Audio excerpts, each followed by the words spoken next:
The United States has begun voting for a new president. Polling stations have now opened in all states except Hawaii. In what's forecast to be one of the tightest presidential elections ever, the main contenders are the current Democratic Vice President, Kamala Harris, and the Republican former President, Donald Trump.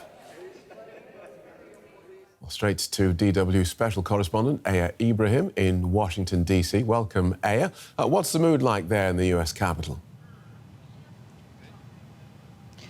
There is a lot of anticipation here in Washington, D.C. for what is, by all accounts, a historic day. For many Americans, this isn't just a choice between one candidate or the other. It's really a choice between two different visions for the United States represented by these two candidates. And regardless of what the result of this election will be, Phil, it will be historic. On the one hand, you have the Vice President and Democratic candidate Kamala Harris. If she wins, she would be the first woman and the first woman of color to be president of the United States. Donald Trump, the Republican candidate, would be the first convicted felon to take over as president should he win this election. So certainly a lot of anticipation.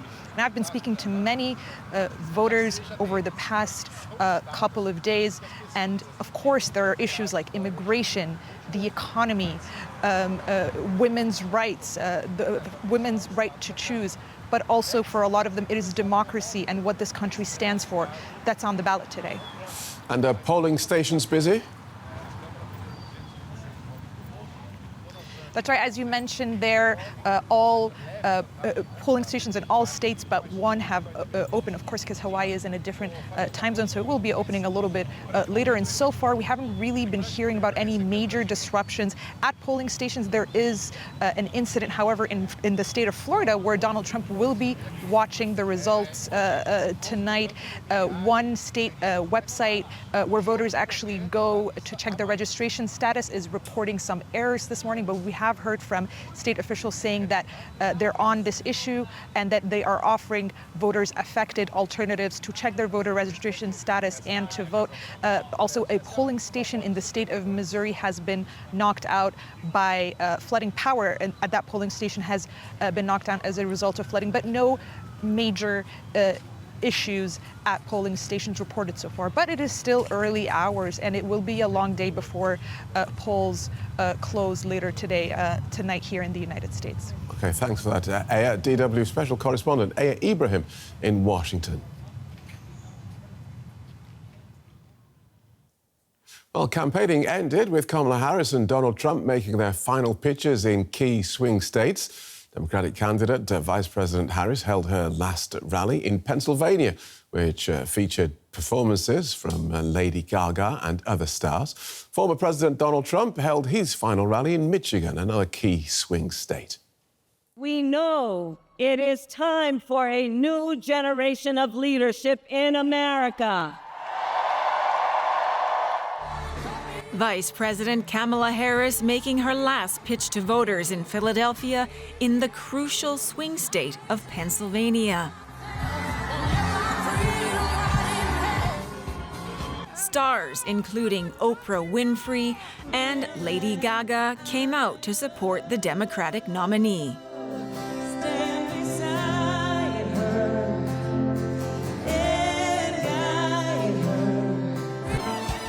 Harris underscoring the stakes of this election.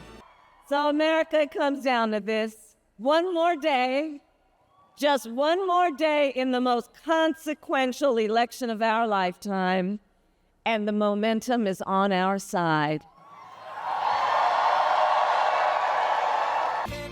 Former U.S. President and Republican nominee Donald Trump delivering his closing speech in Michigan, another battleground state. With your vote tomorrow, we can fix every single problem our country faces and lead America and lead the world to new heights of glory. Think of that statement, how beautiful that is. New heights of glory, that's what's going to happen. Joined on stage by his children, Trump told his supporters the election is in their hands. I guess we all didn't have to do it, but we have to. At the stroke of midnight, Election Day began with voting in a tiny township in New Hampshire. The result? 3 votes for Harris and 3 for Trump. Polls suggest a knife-edge race with the rivals neck and neck in battleground states. The tight contest could mean America will face a longer wait for the final results. Well, Andra Gillespie is a political scientist and director of the James Weldon Johnson Institute for the Study of Race and Difference at Emory University. Welcome back to DW. Do you see this as the most consequential election of our lifetime, as the Vice President put it? Thank you. Yes, I do agree that this is the most consequential election of our lifetime. This is the first election after the Supreme Court said that presidents have a broad base of immunity. And depending on who is president of the United States, we're going to see how they exercise those powers. I think that a lot of Democrats are concerned that if Donald Trump is president of the United States, he might actually abuse that power and might seek to expand executive authority in a way that's completely going to put separation of powers out of kilter and might actually have a very damaging effect on democratic institutions. Okay. So that's why the election is important. If Kamala Harris wins, that could be a mark of stability for kind of establishment principles about governance. And then there's also the importance of descriptive representation. So the significance of having a woman as president of the United States is not something to be lost. The fact that, compared to some of our peers in the industrialized world like you, the United States has not had a female head of state is certainly something that's notable. And so America finally kind of catching up to some of its peers in terms of having female leadership is going to be something that would be notable if she's elected. So what will you be looking out for as the day and night progress? Well, we're going to be paying attention to turnout. So we've already seen robust turnout in the early voting period in the states where it exists. And now what we're going to be looking at is how many people turn out to vote today. I'm expecting that we're going to see, relatively speaking, higher turnout in this election compared to, say, 2016. It's just a question of whether or not we're actually going to exceed 2020. And I expect that in some states we will. Then, of course, we're going to be paying attention to the vote totals in the state, how close or how wide the margins are in some of these states. That's going to determine how fast we can declare a winner in this particular race. Then the other thing that we're going to be paying attention to is how the vote breaks across demographics. So, in part because there is a woman on the ballot, in part because Donald Trump has a history of making sexist and misogynistic comments, also because of the fact of the Dobbs decision and that there are people who are motivated by the abortion decision and that issue now. We want to see how wide the gender gap is, because that could actually be determinative of whether or not Kamala Harris wins in some of these closely contested states, and will also affect what the national margins are going to be.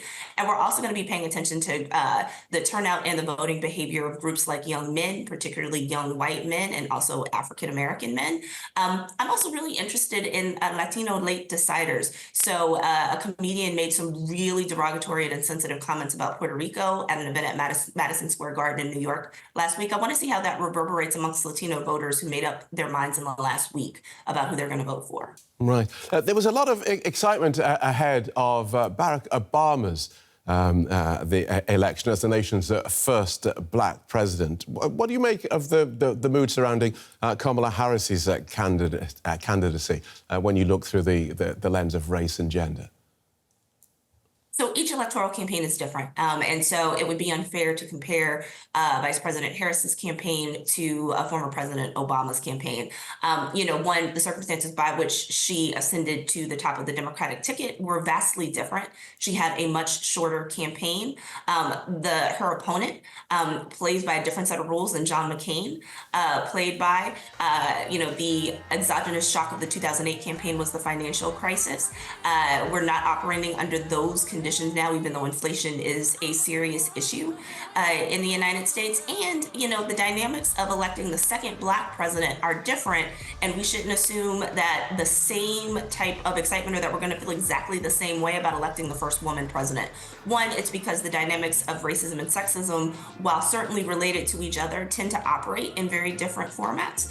And then also just because of just the way that Donald Trump tends to carry out his campaign. I certainly think it's made the tone and been the tenor of this campaign a lot different than what 2008 looked like. The demographic splits that you talked about there are very interesting. Black men, Latino voters, women, all those different categories.